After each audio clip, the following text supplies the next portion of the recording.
आलेला आहे.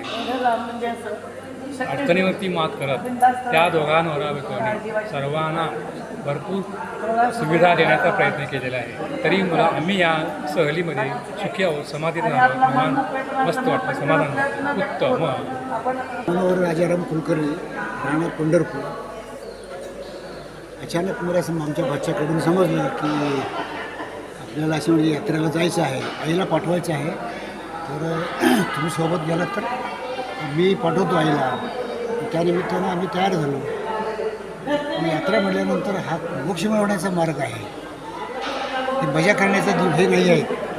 बरं काही लोक याच्यात थोडंसं मजा करण्याच्या निमित्ताने देखील बाहेर पडलेलं आहे. पैसा असतोय कसंही चला आपल्या यांच्याबरोबर टूरमध्ये मजा करायला मिळतं. मग तसं नाही सर, खरं हे आयुष्यातलं म्हणजे जीवनात म्हणजे मोक्ष मिळवण्याचा मार्ग आहे.